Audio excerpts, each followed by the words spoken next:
robotics lab, and during this we had aspects concerning mostly targeting towards pedagogy, that is teaching and learning. Later on, we went towards doing robotics for research. We established an assembly system, and flexible manufacturing system. And then my PhD was mostly in the area of position and force control of robots, which was using impedance control. And thereafter, what you see here, let me see if I can bring in a pointer. This is a pointer concept here. It is a part of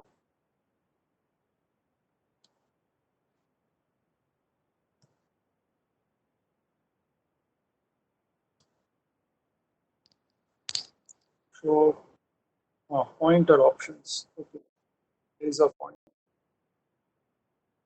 So what you see here, I hope you can see the pointer. So this was a robot which we developed. It's a 6 degree of freedom industrial robot. The other two robots are procured. Like the first robot you see here is a small 5 degree of freedom educational robot. This is the robot which we use it extensively. Both of these we use extensive for teaching and training things in virtual laboratories. It was a talk I gave with Chaibasa also a few days ago. And we can actually operate these and show in demo mode remotely. I haven't planned it today, but it is possible to do so. What you see here is a robot which we developed for under a technology development mission. It's a 50 kg payload robot with 6 degrees of freedom. And this is a huge one which can move about 1.5 meters range and has an accuracy of repeatability of 0.1 millimeter. Then we have things in an underwater domain. So this is where I will touch base on today, that robotics touches so many other fields. So we have an underwater robot which actually moves in water. And then we have robots which are used, micro robots which are used under microscopes. We have a robot on,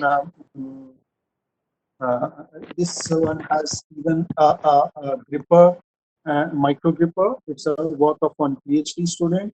Currently some work is going on humanoid robotics. And then we are doing some biomedical robotics like gripping and exoskeletons and so on. There are multiple domains in which we are working. We did not do too much of work in flying and aerial robots, so you will not see too much of that kind of presentation. But then there is a broad area already for us to cover. So in order to explain where we stand on this, we have three domains or multiple domains which we cover. These are, you can talk in terms of eras or in terms of the activities in which robotics have taken place over the period of time. When we talk of Industry 4.0 today, it was based earlier on a concept which had to do with industrial robotics, which was mostly to support industrial activities. But later on, it moved towards service sector and in exploratory and scientific robotics. And most recently, people are talking of AI, autonomous vehicles, cyber physical systems, deep learning. All of these are also connected to robotics. So that's the most recent. So I will be touching a little bit about almost all of these areas in my talk. So industrial robotics means we are talking about robots which are used mostly in automation or precision applications. The idea is we are looking at high productivity and high throughput rate for manufacturing applications. They are supposed to be very reliable and fail-safe. Because of the precision required for different conditions, you need to calibrate these very often to ensure that there is good precision in the system. Since we are talking of industrial applications, it is necessary that you need to have a rapid programming and deployability aspect of it. That is where industry likes to get its tasks done very, very fast. Today, a huge number of applications are in tooling and in related aspects of applications in material handling, etc. Usually, these robots activities require us to look at academic programs in mechatronics, CAD/CAM, computer integrated manufacturing, etc. One needs to back this up with R&D in sensors, actuators, and power control aspects. We need to look at various scales, and that's what you will see in my talk.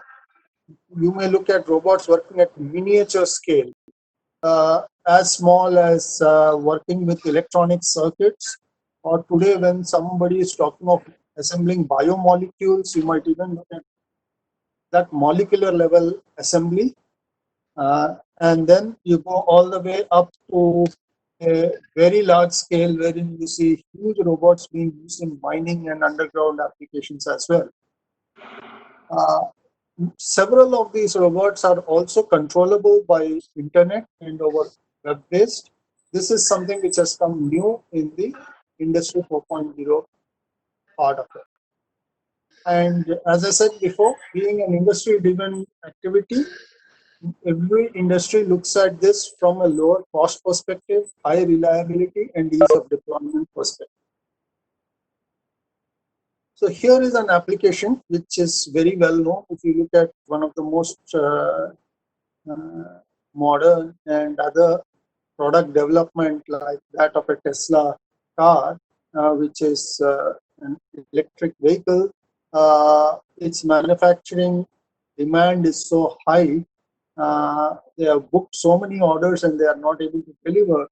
Now they need to match that delivery with a lot of robotics, and that's why you see here a shop floor with so many robots, which is a typical situation in most of the German car industries, and they work towards building this thing. All these pictures are taken from the Tesla website, and you will actually see this in real. These are not my pictures.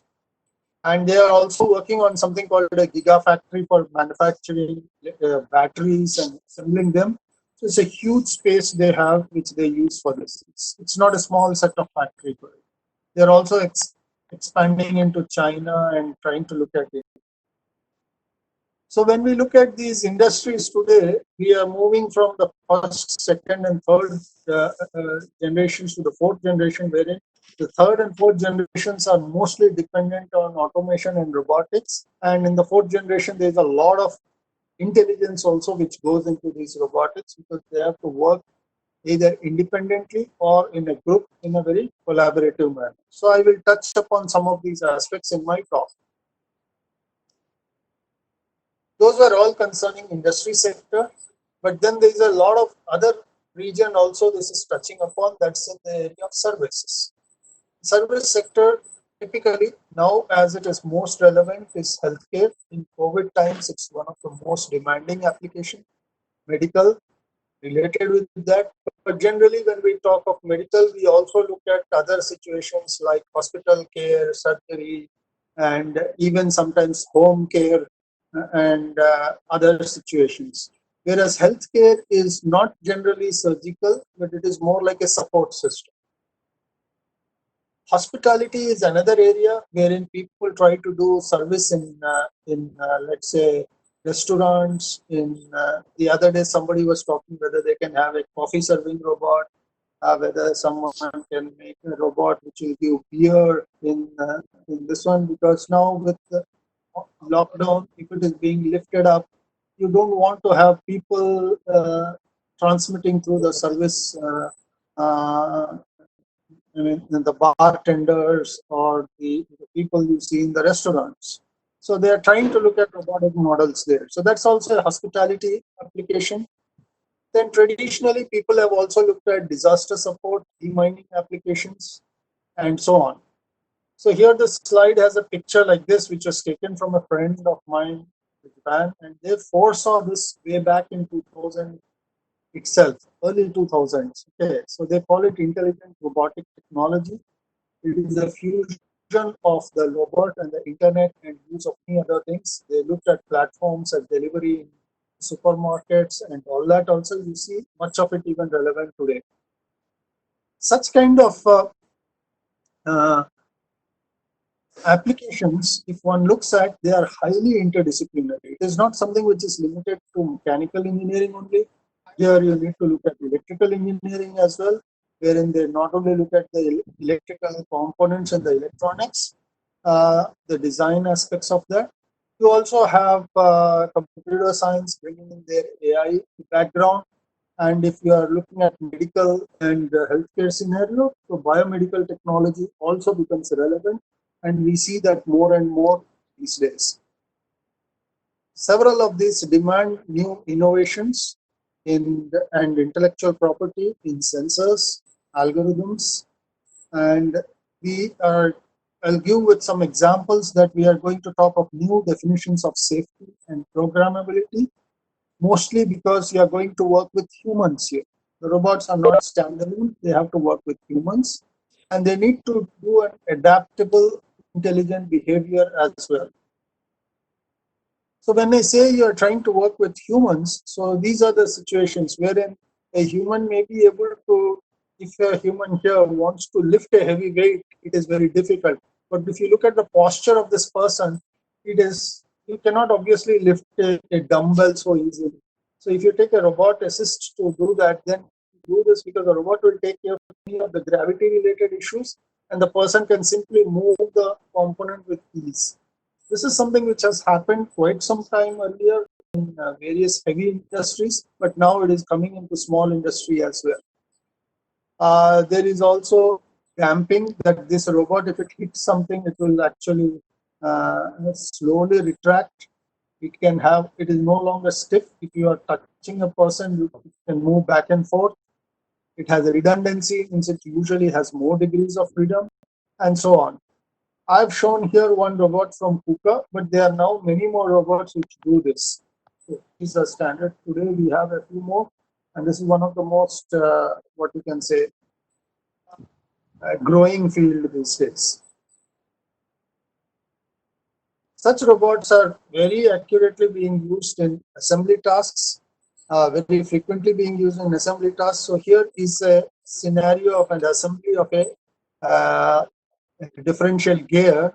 You need to place this gear inside a gearbox, and it's not going to be very easy. So you have to do a lot of movements because sizes are very tightly fitting it in. So using standard robots is not easy, but if you are doing along with a human can quickly adjust if there are any mismatches in position, and they can let the robot do the remaining tasks. The same happens here. So once you put something here like this, the robot may be able to take it and do the remaining tasks inside it. Or it can bring it up to a little position and rest humans can manage it. So there is a lot of, complex grippers can be simplified because human hands happen to be the best grippers, and you can collaboratively work with that of robots to assess something. Okay, so it makes your design of grippers simpler. It makes compensation usually possible through software approach, and high amount of flexibility and much simpler engineering occurs as a consequence of this. Costs actually come down wherein this situations when they come. Here is another application wherein you see robots with direct interaction. I'm not attributed these to anyone, but usually there are pictures of this, and I somehow missed it in some lesson, and I can't put it here directly. This is a friend of ours who works with robots, and it's to give you an idea that if you are using with robots, you are very close to it. And these are not, although they are automated, you do not want to see a scenario wherein a human can be strangled, or if there is a wrong command or this one given to the robot, they may be in trouble. And the person can be literally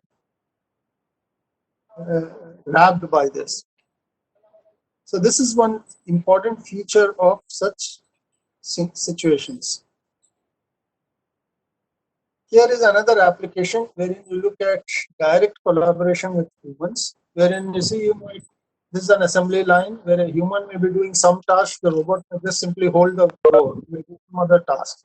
But they work together, and you don't want an accident when one hitting each other and doing some activity. So here, Universal Robots, which is a competitor to KUKA, has come up with a huge range, and they have got a very good facility to deploy this very fast. Here is another a shop floor Yes, sir. wherein कितना humans 41 are है? working. Yes. हाँ? Hello. Yes. Yes, sir. 441. Hello. I heard somebody in between. एक बार यार phone करे सब ने लॉकवा कैसे था Someone is not muting the voice, sir. That's why from other side the voice is coming. I would request somebody has put on they should mute their mobiles. Some disturbance is coming. I thought it was a question in between. No, sir. Continue, sir. Sorry for that disturbance.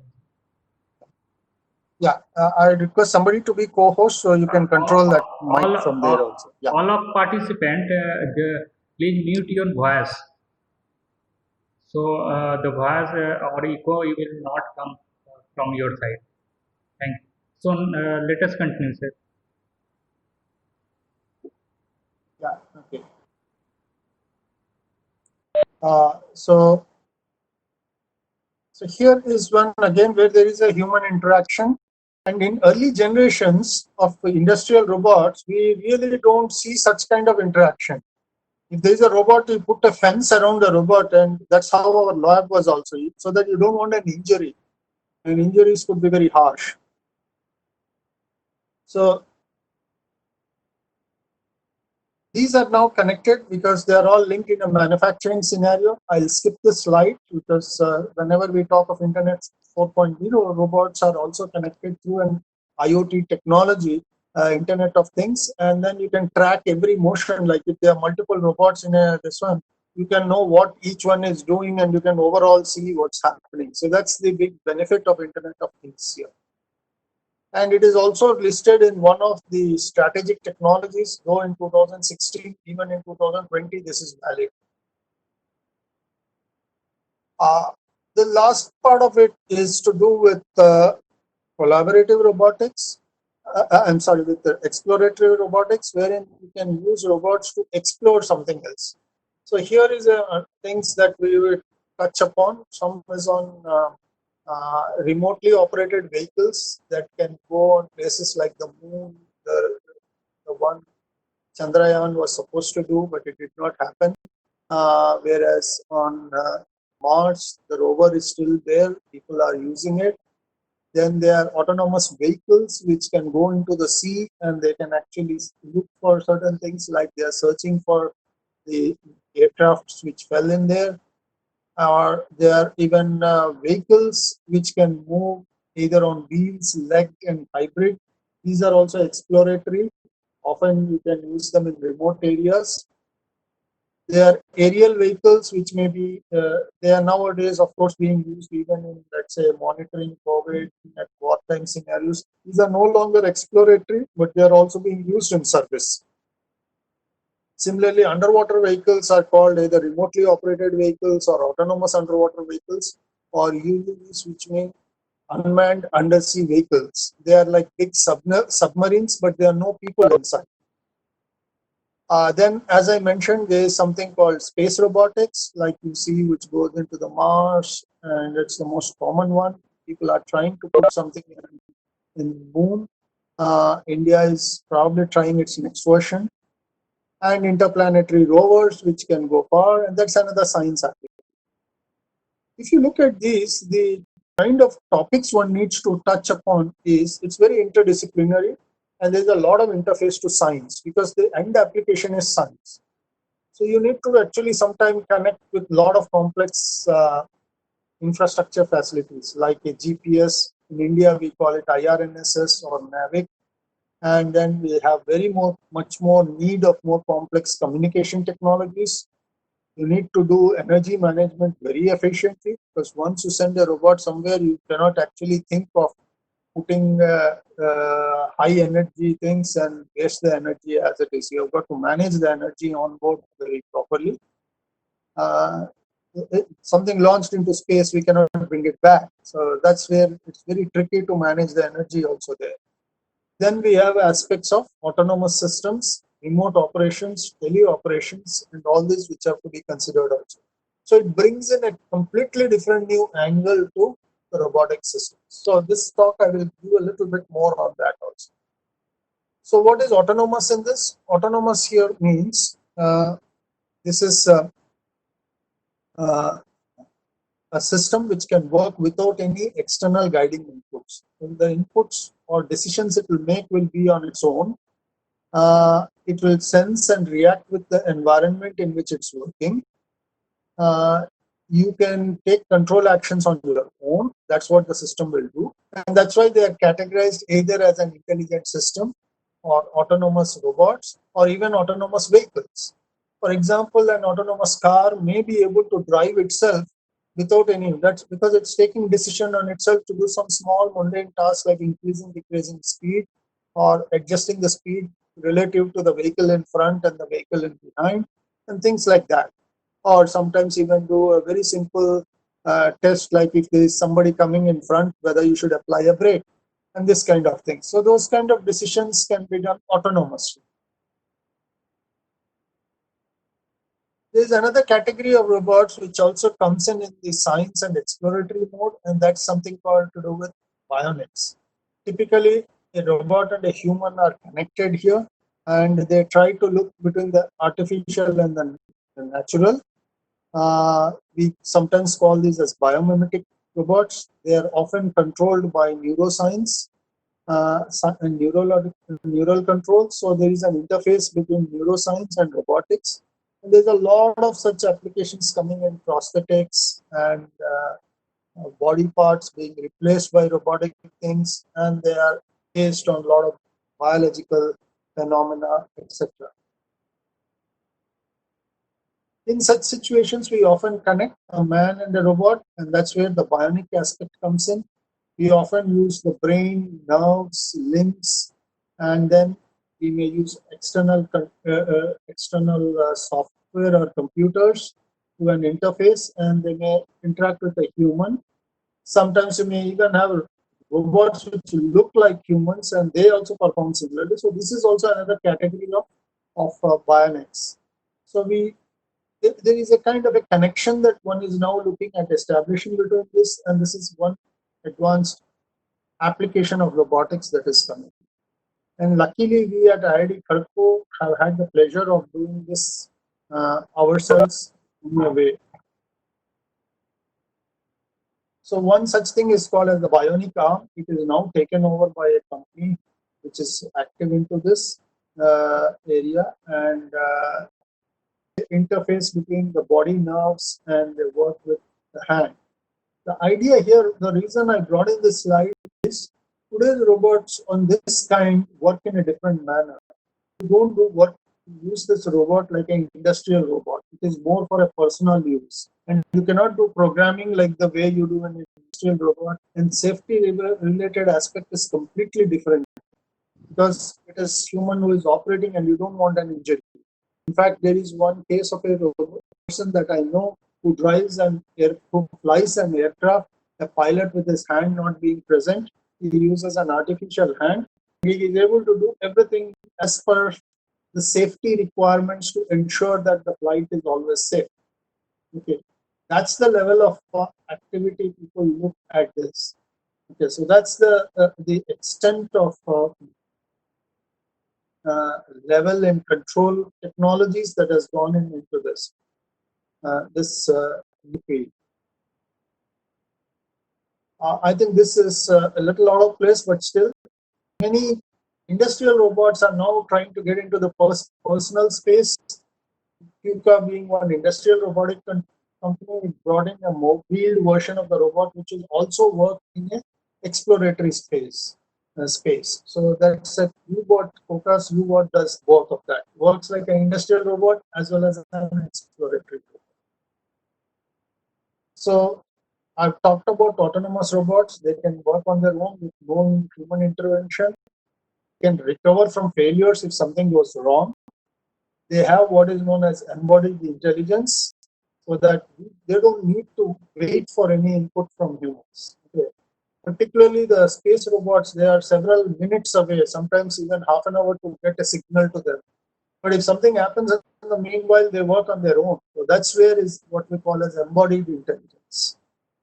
Then there is swarm robotics, wherein many robots work together in cooperative situations. So this is another angle of autonomous robots which are coming. So today, this is so hot and topic that even companies like GE has called it as a future of intelligent things. Their Georgia Tech has a socially intelligent machines lab. Life science is one of the major areas of journal areas, which is bringing up a journal which is called as Super Intelligent Machines. It's a publishing group which has brought this out. So you can see the importance of all of this that's happening these days. So I will quickly take you through a journey of what we have. I really don't know how I'll speed it up in time, but let me try my best. Doesn't matter if it goes up a little more. Let me say I have around 35 minutes in hand. I will probably take 10-15 minutes more and then take some questions from you. So this is an industrial robot we developed in 1998, which I showed. It has a 3-axis wrist and a 3-axis base. It is all driven by a torque controlled servo motor, and it's a 6-axis robot with 50 kg payload, 1.5 meter reach, and it can go up to 1.5 meters per second maximum speed. Its design requirement was 0.1 millimeter, but since it is being made in India by us, we were not sure, so we reset it to 1 millimeter. But then later on, we found we could actually achieve 0.1 millimeter itself. So it uses all kind of technologies like precision ball screws and torque controlled servo motors. This was a work we first did, for which set up our lab way back in 1998 itself. So such kind of this one, it has topics, as I said, in variety of these. I hope the videos work in this, but I'm not very sure. There are supposed to be some videos, sometimes they don't work in this. Okay. Usually such robots, we have do all the aspects of conceptual design. Going back on its own.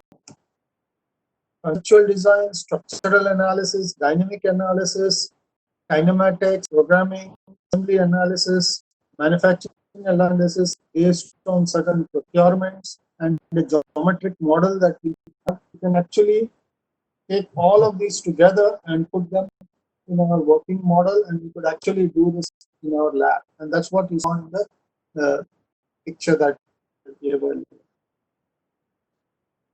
That is an industrial robotic applications. We are now getting back into it, but I don't have slides because that's a very current research. The next one is what I said on exploratory robots. Here we had an opportunity to work along with for a national project, which is an underwater robotics, to have the first AUV in India, which is completely indigenously built.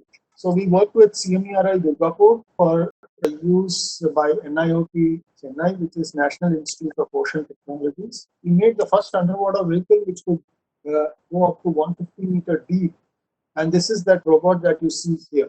It has a smaller version which is still in our lab, but this big one went into a lake and then now CMERI has got a much smaller version of it, also a similar version which goes to 500 meter deep also, and that's operational. I was there a few months ago, and they've been confirming that.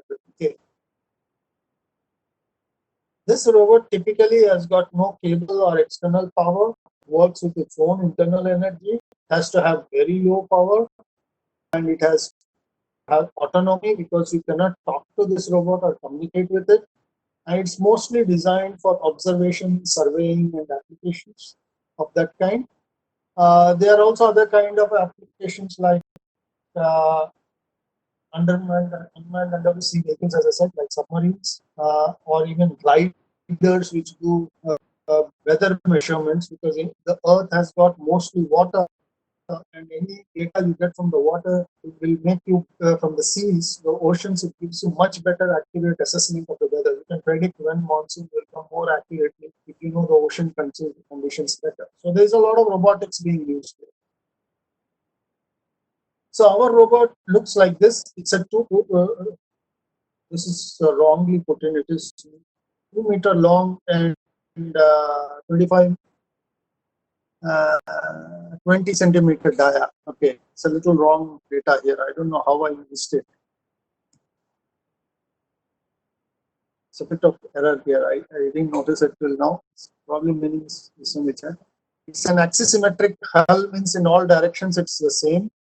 It has one what we call as a propulsion thruster. This is a thruster, and it has 4 direction control thrusters.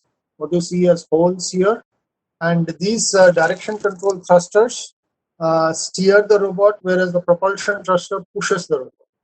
Okay, and it has something called fins here. These fins prevent it from rolling on its own, and it can do a lot of things inside the water. So inside this chamber, you have all the electronics. This is an open version of it, and it does everything inside for what this robot has to do. So when we assemble this robot, it looks something like this. This is the main chamber. You put in the additional chambers. There is sealing methods, and this entire thing, when it is assembled, it has a buoyancy which prevents water from getting in, and it also supports.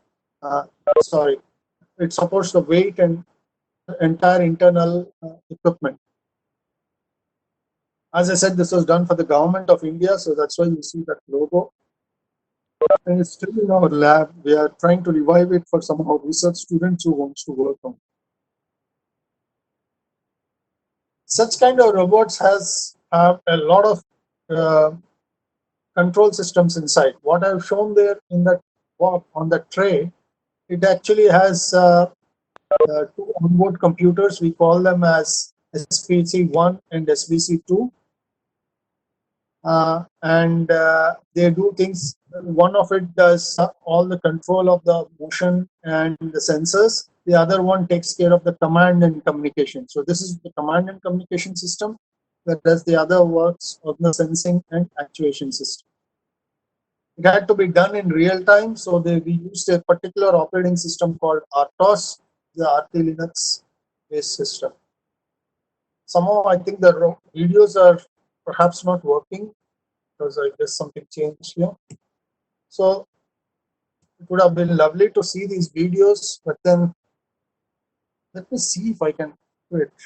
Maybe it went wrong.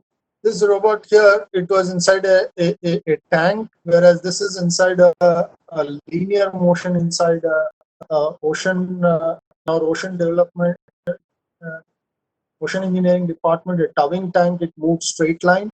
The station keeping means it keeps steady at a particular location. This one is to do steady motion. And then finally we went to a swimming pool wherein it can move freely around in the swimming pool.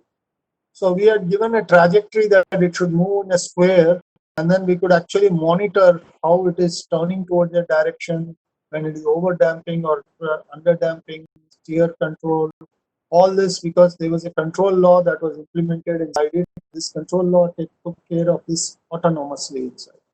So there is a description about this in this paper, and one can go to it. I don't want to get into too many details.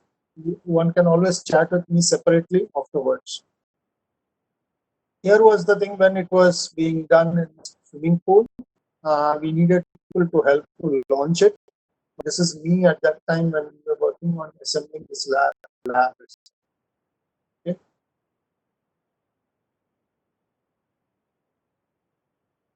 So this is the robot with what I showed in the first one slide. It's a repeat. Just like the industrial robot, we had to work on a simulation model first. Then we had a dynamic model. Then we had a body design, a communication systems design, a cluster design, autonomous controller design, acoustics and vision systems, power systems. All of this were put together in this technologies. So this is that picture. It has come up again. Again, sorry, it came up with mistakes here. So these are the architectures that we see here. It has the control computers here. Sorry, these are the control computers here, and this is the whole sensor suite which is sitting here, which has the gyros, the inertial management system, inertial navigation system which we developed, and all the things that required to monitor the robot. And then these are the thrusters which are there outside, and all of them were tightly integrated in the system, in this tray itself. So in the tray, the system used to have a device which we called as the navigation, inertial navigation system, which at that time was based on GPS. So it used to take GPS data, it used to convert them into the navigation data which is required for this. We used to integrate them. Similarly, we integrated, there were two types of IMUs we had. We had a fiber optic, and we also had a MEMS-based gyro, which was also common. MEMS gyros are very cheaper. These are the ones which you see in cell phones nowadays, but they are not very accurate at that point of time when we worked on it in 2004. That time we had to rely on more expensive fiber optic gyros, which are used in commercial aircrafts. They're very, very expensive. But nowadays we get very high quality MEMS gyros even in our cell phones. So when we worked with this, we could achieve more or less similar results, whether we do with fiber optic gyros, which are more accurate, or with MEMS gyros, which are less accurate. So this was an experience we gathered, and it helped a lot to work with when we did this. So whenever we work with such systems, we actually use multiple frames of references. An inertial navigation system is often done in an inertial frame, which we call as the I-frame. It is not a fixed frame. It is often fixed with respect to some stars and that, because they are very, very stationary in space in that sense. Whereas Earth moving around the sun, it is not really stationary. Some people used to consider even sun as a stationary object, but it is very difficult to find out the center of the sun. So stars are actually a better inertial frame reference devices. Similarly, you can have a reference frame inside the body. It's called as a body frame, and a navigation frame is often outside the body, like north, east, west, south, and the degrees that are associated with it. So this is usually classified in the global positioning system. It's based on the Earth center, Earth fixed reference. It's called as the WGS 84. That's what tells us what is the north things and east things that we see in our cell phone when we turn on the GPS. So there are a lot of processes involved. We take GPS data, the initial states of the vehicle, integrate them, map them to the vehicle data frame, and do a fix, and then we get a position finally out of this. Usually such data is handled at 100 Hertz, 100 times a second. And then this goes into prediction of motion of this vehicle. So we did our trajectory planning on a fiber optic estimator like this in multiple steps, and we could actually very closely replicate. This is supposed to be a motion of in a square, but sometimes that got disrupted because it was close to humans, so all these disruptions came in. Today, those are modified. This is way back in 2007. We did many more changes, like we are adding to it some stereo vision imaging systems, and you can actually do ranging and depth perception from that. So this was not done underwater, but it was done outside. This is a part of a corridor where if we look through the stereo imaging system, you can actually go depths and distances. A quadcopter version of this was also created, which we used for agricultural applications. But it was more exotic. We still don't have our publication out on this. Students have made their own versions of underwater vehicles, and this is also in use. Okay. Here, however, we use Raspberry Pi instead of using the sophisticated versions that we saw in the other project, in the other one. There we used Intel 386, which had very stable outputs. So we use these quadcopter versions to look at stereo images of, let's say, farm produce or even sea produce, and we could actually detect what is good, what is bad, and may help in sorting if required. This is the detail of a depth reconstruction scenarios. As I said, this is a corridor, and in the corridor, you could make out what is near, what is far by taking an image using stereo vision, and you can quickly assess distances from here.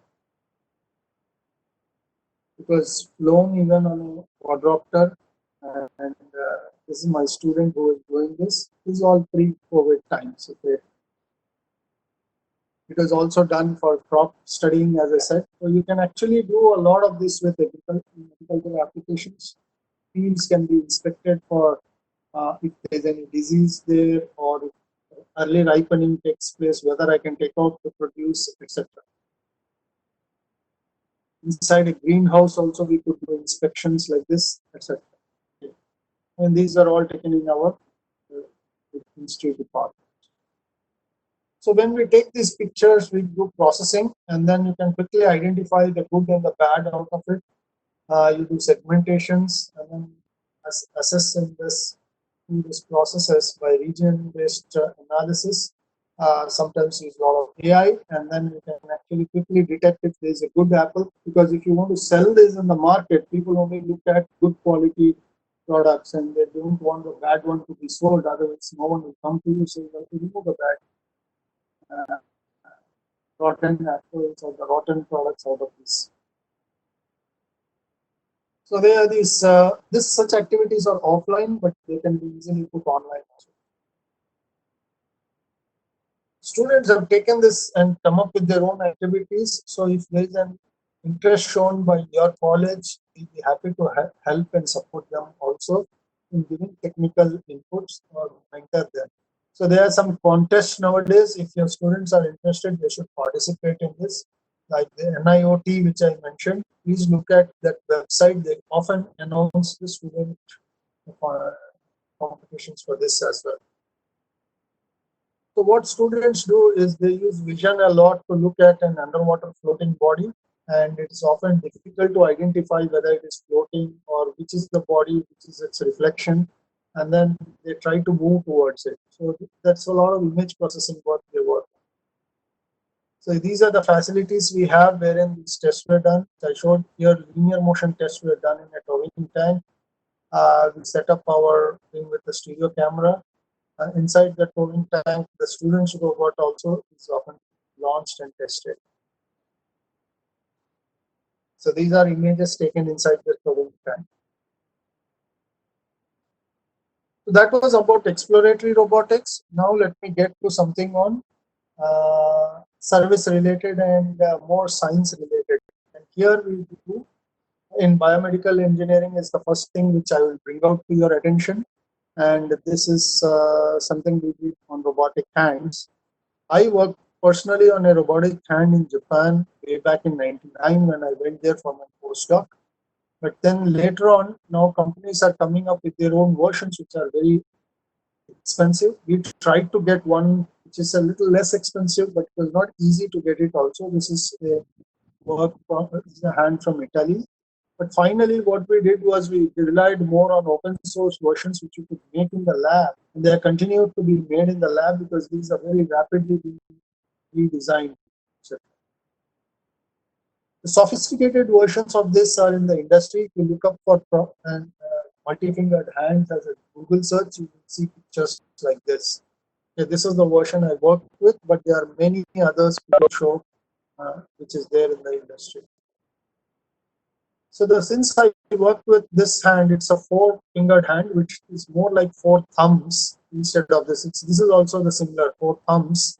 And it was used to do manipulation, wherein you do a very interesting thing. Let me come back. Maybe I will get back into the full screen mode. You have to do stop sharing and then come back. Come back to the sharing. I'll go into the full screen mode. If you can see me, are you able to see me? I hope so.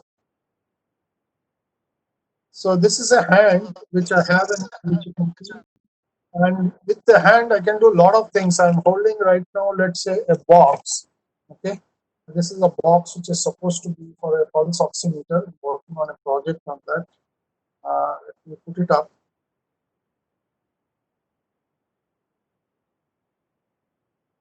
So this being a box, I can hold it even with 2 fingers. Okay. If it was a circular object, let's say it's like a part of a mouse, I can still hold it with 2 fingers. But if I'm looking for a ball, you can sometimes get, I think I did a ball somewhere here. Yeah, sorry. Yeah, this is another robot actually, but it is more like a ball. This ball, I can hold it with 2 fingers, but it may still fall down. It's better to grip it with 3 fingers, so it is more stable. But if I want to turn this ball, you can see this turning. There is a small image here. It is turning. Now to turn it, I cannot do it with 3 fingers. I need a 4th finger to often sometimes support. This is called finger gating. Okay. Such a thing, if I want to do with robots, it's not with simple 2 gripper, I can't do. I can only limitedly turn a ball. I have limit, but if I have 3 or more fingers, I can continuously rotate it by many times. So this is what our work did, and I'll resume back my sharing now of the content. Yeah.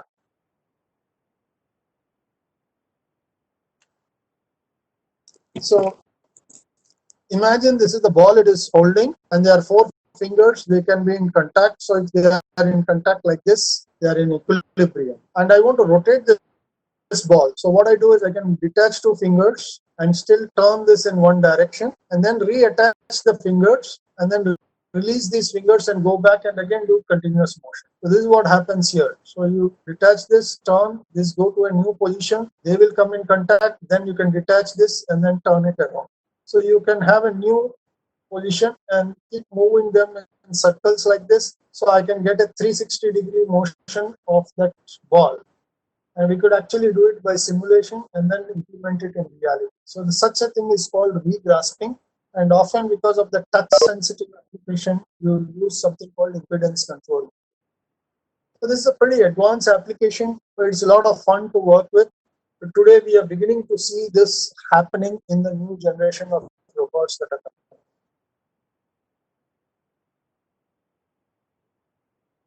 So it uses something called an impedance controller, and this was my basic work I did a PhD. Being short in time, I will skip through this. If anyone is interested in doing a similar work, they can come here. We use a concept we developed here called bond graphs, and that allowed us to design this controller very nicely ourselves. Similarly, we did this for a multi-fingered hand, like this, with bond graphs, and these are the components of it. In this, we could actually do the finger dating and notation. We will not go through the details in this. We could implement something of this even in a mechatronic hand. This is an open source hand, and then we used a software to develop an interface for this, and we fit in our own motors inside this. It is much cheaper. Incidentally, the one which I used here, this robot was almost 1 million yen per finger. 1 million yen was about $10,000 per finger. $10,000 means about, you can say, 5 lakh rupees per finger, or even more, 10 to 12 lakhs per finger. Not, yeah, you can say 7-8 lakhs. So 4 fingers will cost a very expensive hand. It was. So these versions which you see here are far more cheaper. You can actually make them in maybe at most a few one, maybe even a lakh rupees also. You can make it maybe 2 lakhs to 3 lakhs. We are targeting with a full 500 hand configuration. Okay. Commercially, they cost 15 to 20 lakhs in themselves. So this is where you have the robotic hand, its controller, motors, and you can do individual actions like this. Even more cheaper versions than this are being worked out by not having 5 motors but use fewer motors. And then one of my PhD students worked on such designs. He just submitted his thesis. He's being considered for valuation. So these are even cheaper and low things. We use pulleys and motors inside them, and if you intelligently place them, you can do gripping of as complex things like a CD or a ball or a phone or even a bottle, because the gripping strategy is very case to case. So whenever we work with such hands, we see that the design space is very important. How much you can do with the hand is important to see. So the study the student did was how to see which area is more usable inside a hand, which area is less desirable. So he worked with a minimal configuration first. It's the 3-fingered hand and 2-fingered hand, and then what even happens with 1 finger and something else. Like I can still stabilize this one, which you can see with 1 finger also. I can hold this one with 1 finger. If I'm holding it against let's say my other hand is a wall, you can do a lot of manipulation even with 1 finger. So that is also possible, 1 finger and supporting something else. So there are a whole lot of interesting capabilities here.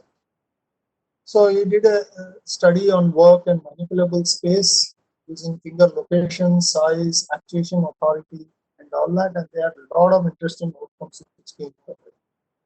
This is listed as an ongoing research, but now he has completed that and is going to find. Hopefully, when the reports come, he should put in this thesis reference as well. He just submitted a little while ago, a few days ago. These are moving more and more towards biomedical applications, like as I said, medical, robotics, biomedical, and we are not alone in it. We work with our medical science and technology school in the IIT. We are also working with the SSKM in Calcutta, Gangaram Hospital for Delhi for surgical applications. I forgot to add here, we are also working with CMC Ludhiana for rehabilitation applications. So this is, these are all practical applications we are seeing. Originally, when we work with robots, they were not robots. Here I gave this slide because you work with things like prosthetic hooks, which are mechanical contraptions. They did not have intelligence. They could not do their things on their own, but they were very powerful, very good versions.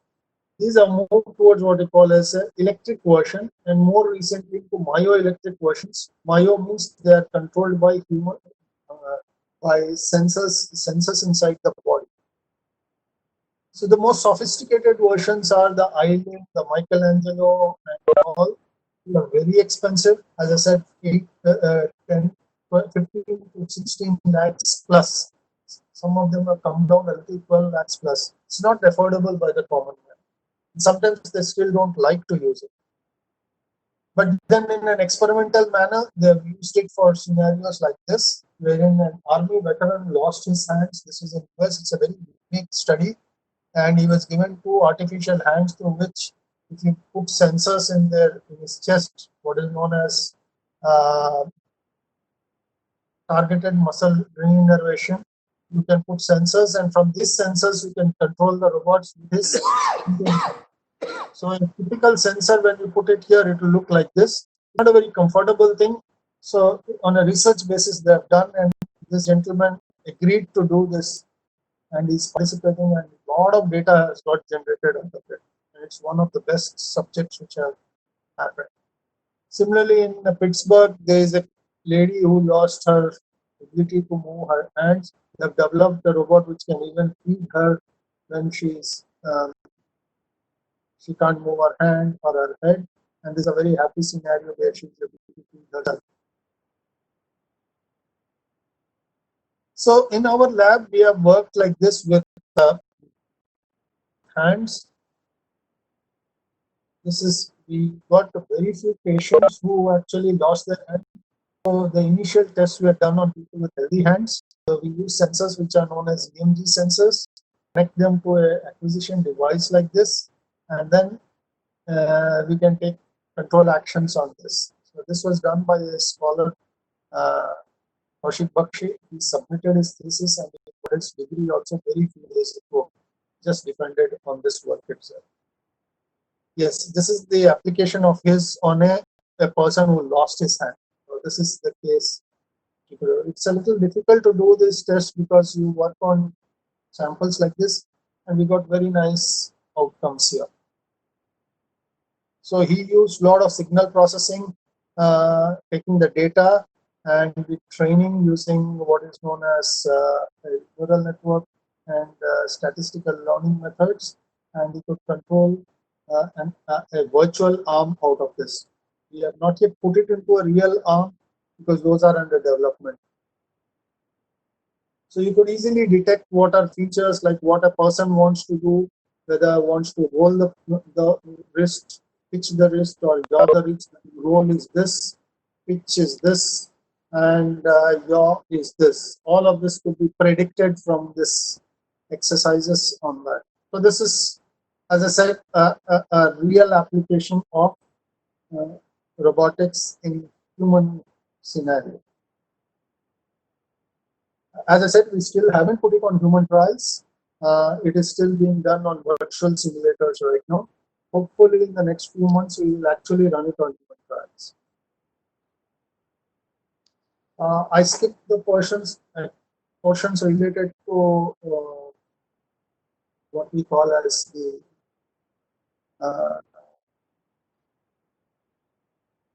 exoskeleton ones. They are even more exciting. But if anyone is interested, I can talk to them in person later on so that they can work on it if they are interested. Because in Jharkhand, we are not too far away from this. The other work we did was bio-inspired micromanipulation. That is something wherein you work on very small scale and the motions are of small size. Not that the robot is small, but the manipulation ranges are small. So this is an example of a crab. Crab can use its claws to do a lot of things. It can catch something, it can break something, it can twist and make it into small pieces, and then it can. This is something which it can do through its own thing, and it's designed internally. It's a bio-inspired design. So it can grip, it can crush, and it has other moving options. So using this design, we actually made a gripper like this, and that can be actuated different ways to mimic similar operations. So such things being small in size, you cannot afford with motors nor joints. So what we used there was flexure joints. A flexure joint looks something like this. So if I put a piezo here and I force this, then what happens is these joints will bend because they have a weakness in that flexure point. And then they work like a joint for certain time. So this deforms and it can generate a motion. And that little bit of motion with a lot of force it applies is good enough to do the task. So we could actually design variety of grippers like this. And this is work done about almost 10, 12 years ago, and like that. Now newer versions of this are coming. So when we did this, we created a 4 piezo actuator version, put it inside a microscope like device like this, and you can monitor its motion with this. So there we asked the jaw displacement in a manner, move up and down, move in a steady state manner, move in a sawtooth like fashion, and in a camera we could observe that and see how accurately it was able to do. These concepts we are trying to move towards surgical robotics. That's where we are trying to work with Gangaram Hospital. Here we use such tools on top of tools like this, and these are used inside a surgical simulator like the Da Vinci robot, which has a surgical interface. And my student was there, he has now left, so this work is incomplete. He uses a device like this, you can control it. What the system actually has is like this. This is actually me sitting here. You look through a screen and you can control the robot with some small joysticks they give. I didn't do any of those because I'm not authorized to do it, but a picture was taken of me like this. So this is that. When you look through the screen, you will see a picture like this, and you should teleoperatedly control that and achieve the results. So we need to render it. We propose to work. This is inside a box we did. There is a box which is still in our lab, and use the Puma robot to move it and then control the gripper inside. That was in micro robots. Then we went up to the scale into a humanoid robot. Humanoid robot is something which is an interesting application for students. It's some activity we started in 2010. We got it fabricated in 2012. The idea here was to develop an adult-sized humanoid research platform which can do things like walking around. And the whole final goal was they wanted to use it in an inter-college football application. So there is an international competition on this, and it's very exciting to get involved with it because it pushes the domain of robotics into it. So essentially what we did was we looked at the lower part of it to mimic a human gait. Gait has certain cycles of full foot down, then lifting the swing leg, and then moving it forward, and then putting it down, and then lift the previous one, take it into a swing leg, and move it. So you repetitive action, just like I said, hand gating, do a leg gating also, and that's how you get your motion. And all the time the robot should be in balance because you don't want it to fall while it is doing so. So we had to simulate this using this simulator, and we could actually do this using something called zero moment point. Some of these videos are not working. Maybe in the end I will show those videos because it's for the saving the time. So the idea is if a humanoid is standing like this, its weight should always fall within the foot and also maintain a zero moment about this point and axis so that it doesn't topple down. This concept, if you get it right, you can do things almost like all walking can be addressed by that. So we did this using neural networks, and one PhD was completed trying to monitor this as a double inverted pendulum, and then control the motion of this using reinforcement learning. So the platform of ours was what is known as the humanoid robot project. It looked like this. This was built by our students. You can see that it's a skeleton. This was about 1.2 meters tall, and these areas were all supposed to house batteries and computers. Incidentally, we didn't do too much of it. We removed the upper body. We only used the lower body, as you see. So in the lower body, we first did single leg trials. We could balance it like this in any mode, and then we put both the leg trials, and then did a lot of activities like this. The current scholar is working on it like this. Their videos, I hope they work. I don't know why they are not working now, but it's showing the end. So this is how a typical motion takes place. If I want to do a motion wherein I want to speed back and steps, so you have to move the center of motion in a zigzag fashion like this, but it always moves ahead. So that the center of gravity is in the body in such a way that it doesn't topple and fall down. All these video links are gone. I think I should skip this, but in order to support this, I'll quickly run through this. We have a very advanced manufacturing facility, and these manufacturing facilities includes 3D printing with metals, working with laser systems, our own previously built robots fitted with laser devices, or a 3D printer for desktop applications. Now we have much more better versions commercially also. And a nanoscale printer, which can print in very small sizes. So all of this is managed by me also under a direct digital manufacturing lab. It's a pretty expensive infrastructure. In fact, there was a problem in the lab, and I had to be there, and there was a meeting. A lot of other things also came up, so I could not manage to come back in time for this. So these advanced machines were procured, and post-COVID, we need to maintain them also. So we can work with a variety of materials, and these are still some of the most advanced facilities existing in our country. So what we do here is we make a CAD model, put it to any of these machines, and we can either make parts for the robots that you see, prosthetics, or we make very small sensors which can do in very small spaces, and we can print devices. They typically replace expensive operations or long duration operations. These are not expensive. A lathe is a rather simple machine. That.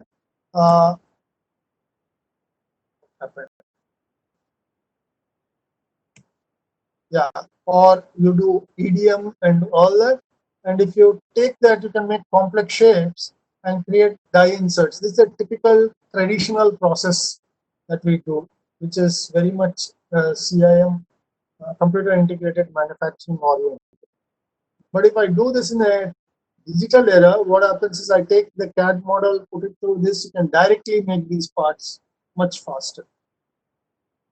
So we do a lot of other things, like we make small shells, we do functionally graded materials, cladding, and things like this, and some of them fit in robotics. So I've developed a parallel interest also in this, and it's going on effectively. Similarly, you have application areas. These are all materials related. I'll skip this. Skip this also. These are some of the products, parts that we could make. Color here was used for underwater applications also. This was used for automotive applications. Okay. This is for underwater application, shells with ribs inside. Intel applications could be made out of it. This in-body plant which we use. Automotive applications, as I said, this is the sump, the inlet manifold, intake manifold, control devices. All of these were manufactured in the lab for student use. There is a version of this being used even to make heart devices, heart assist devices that we see here. We actually use this microscale version along with the SEM microscopes in what we call as a micro nano robotics facility, and we can do many things at the scale of that. So what we have here is a 3D printing scenario wherein you can either work with the macro scale, a mesoscale, or nanoscale, wherein instead of looking at a 2 millimeter micro size with 0.2 millimeter accuracy, the feature size, you can get down to less than 25 micron feature size, and now even 1 micron feature size with down to 200 micron feature size in our systems. So it uses something called laser lithography, 2-photon laser lithography. We installed it from 2016, and we are still the first installation in the country. So with this, what we do, our people have done, we are also doing something similar. We can make robots which are small in size, which are called as magnetic helical micro machines. This is a work done by Etihad Zurich, and when it is loaded with a magnetic sensitive material, you can make this move inside a fluid. It's a swimmer. We call this as a micro swimmer or a micro machine. This micro swimmer can move in water or even body, and it can deliver a drug. So the idea is you make many such swimmers and you put a drug on top of it, and you can deliver medicines, or typically in cancer-like scenario, at a remote location, deliver it, and then this will serve its job, and then it can merge into the fluid, into the body fluids, and come out, like dissolve in blood or something like that. So this is the machine with which we did this. It's in our lab. We built the IIT building out of it, and I just often proudly showcase this, wherein a IIT building of this size, it's an 11-story building, with all its features appearing in it. This was taken inside a SEM scope, and you can see the pillars and all that with as fine resolution as 500 microns, 500 nanometers. This is that feature. Inside this, this is the system. The system has inside micro machines and also micro robots. These robots are used for different applications in material science, life sciences, and semiconductor applications. So these are the small robots sitting inside it. It's a picture of it. And in order to move them accurately, etc., these are piezo-driven versions. They are also micro manipulators. They can here the video is working. Surprise, they're earlier again. So they can actually do motion inside the robot, inside that thing, inside the SEM, and this also works. One of it worked, but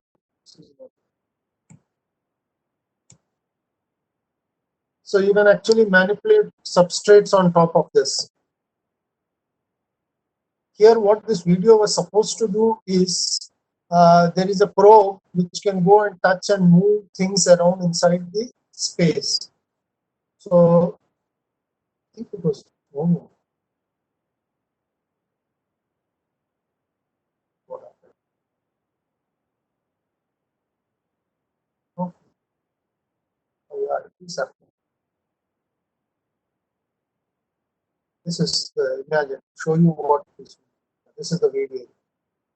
I could have shown earlier videos perhaps. This is moving inside a SEM, a scanning electron microscope. It can do manipulation. It's just pure motion, but you can use it to do manipulation also.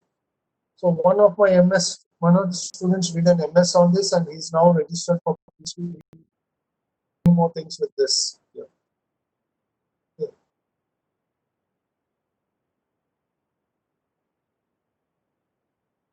So inside this is the one. It is doing manipulation of moving an object inside a.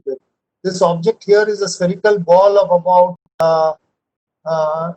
20 microns.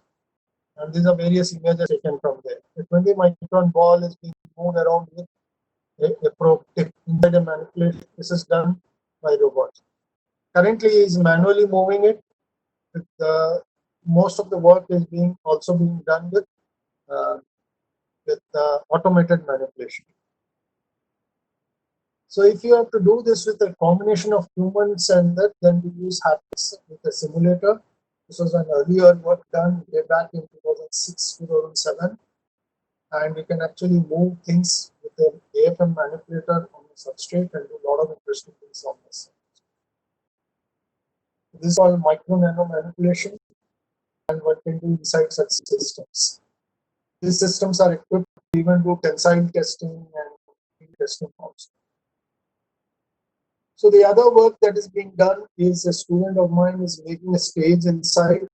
This we actually filed a patent for this. This stage can move inside the manipulator, inside the chamber, and it can move in very, very small, to microns in 6 degrees of freedom. It is based on Stewart manipulator, which we typically use for aircraft simulators, ship simulators, etc. You could make a miniature version of it work inside the SEM. So this is what it works, but since this is not motor driven, it is piezo driven, we had to do it by RP processes that I mentioned, the additive manufacturing processes. So this could be modeled and simulated, and we first made it in ANSYS, and then we could actually get 6 degrees of freedom motion on this device. There is a patent which we have filed on it, but now there is a not just masters, it's a PhD student now, Surya is working on it. So these are various motions. This is rotation, this movement up and down. All of this could be simulated and done in ANSYS. Thereafter, we could actually implement. The other student who did with the micro manipulator inside that electron microscopes, the electron microscope manipulator is not ours. It was bought from a company in Germany. It's called Kleindyke. This can actually have motions like a, but all of these are piezo driven. Move up and down, rotate, and these are the lengths of it. But range of motions, if you look at it, it is resolution. Yeah, it is 10 to the power. It's about 5 nanometer or 3.5 nanometer resolution. In this is less than 0.5 nanometer. That's the step size in which it can move. Okay. Essentially, it uses a piezoelectric actuation, which is called as a stick-slip motion, wherein if I move a piezo device suddenly, it's not a normal motor. I can shift something fast, but if I retract it fast, the thing does not move back fully. It moves back a little bit, and then you get an incremental motion. And this incremental motion is of the order of few nanometers or even microns, depending on the way you do the stick action. If you do it very nicely, you can control lot many things with it. And since it's not a very accurate control, we used a vision-based control, which I showed in previous slides. It was very effective in this case. So that's what was done here. It was implemented inside a closed chamber, and then we were able to achieve it for some applications. And this is it's a repeat of those slides that are. In a very generic sense, as I'm saying, we are moving across scales. We actually thought that, and we find it now very exciting, this nanorobotics is a multidisciplinary activity. If you go to the current conference which is taking place on ICRA, the International Conference on Robotics and Automation, they did have a session on this. It is still archives are there to see. It involves people working in molecular dynamics, quantum laws, natural laws. It has people working on virtual reality, systems modeling, communication and simulation. It can work on manipulation and experimental tools with tools that I've shown so far, and also nanoscale physics, biochemistry, material science, all of them working together. So we are an interdisciplinary group which works on this in our lab. So my lab is equipped to handle this now. What you saw, those machines are actually handling this. So our team here has material science, nanoscale physics people, physics and electronics, biochemistry, chemical sciences, even medical science people. It's not listed here. Yeah, it must be there. List it out. And we do all this work together. We also do experimental characterization and domain specific application. There's a lot of work that's happening as a consequence of this. So in conclusion, I think I took somehow managed to bring it in 15 minutes more time. I like to say that the robotic motion and force control that I've shown here at various scales, which I've shown, something which is as small as microscale to as big as underwater robot which moved around. It actually is something which will excite me in research. We are doing in our lab, and it's also opening a lot of research and development opportunities for us, both in India and worldwide. So that's my closing slide. It's not to do with robotics, it's more on the additive manufacturing, telling that big scale to small scale, I can do everything. There's a small, you can look at this address. Instead of ernet.in, you can use ac.in. This also works, but you can replace ernet by ac. Somehow this slide did not get updated. So I will stop with this and take questions from now. So I'm sorry it went a little longer. Hopefully can take questions at this stage. Number of participants has come down to 12. I'm sorry. There's 35 or something before. Please, you can ask your questions.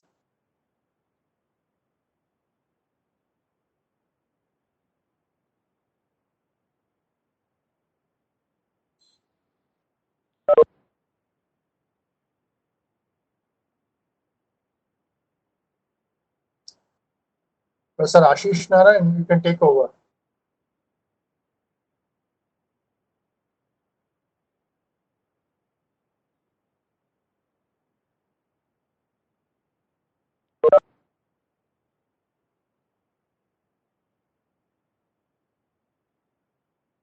Anyone? Dr. Reddy?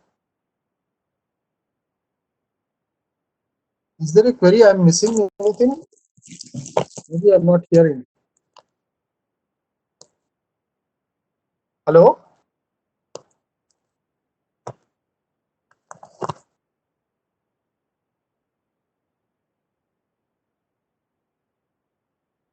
Hello, can you hear me?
Sir, I'm not able to hear anybody. Is there a chat session available?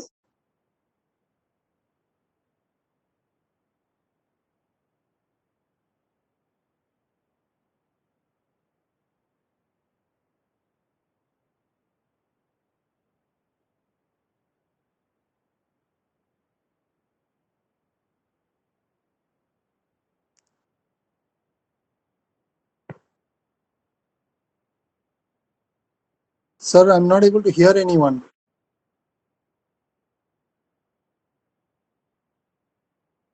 Hello, I'm not able to hear anyone.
Hmm?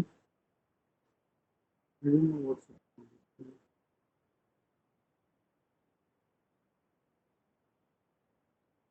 studio.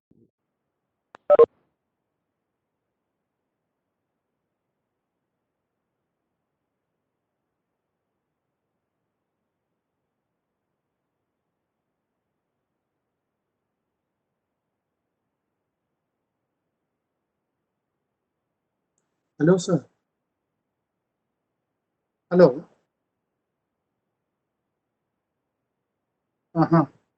Yes. Can you tell him that I'm hello? Yeah, but this, what do we do about this seminar session? And my talk is over.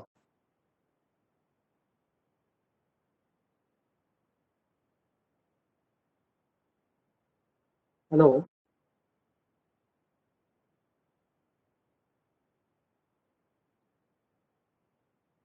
Hello. Hello. Yes. Who is speaking? Hello. Who is speaking? Hello, Yes. am I Hello. audible? Yes, Kumar here. Yes, sir. You're audible. Actually, I'm not Asi sir. I am another faculty from the mechanical department. My name is Vikas Kumar Srivastav. Asi sir was busy with some work, so he sent me. Oh, thank you. Yeah. So, yeah, I have closed my present. I have ended my presentation. I do not know what to do now. Okay. There was nobody asking questions. Number of people are few. I don't know what's going on. So should I just simply close and leave? So, uh, may I ask participants if they have any question, they can ask right now. And if they are, I think I don't think they have any question. Otherwise, they would have asked by this time. So, thank you, sir. Thanks a lot for the webinar. I think participants have enjoyed. So just hold on. I think some call. If it is from any participant, I don't know. Hello. Hello. Hello. Yeah, I'm sorry. Yeah, I can't hear you. Whoever is speaking, I don't know.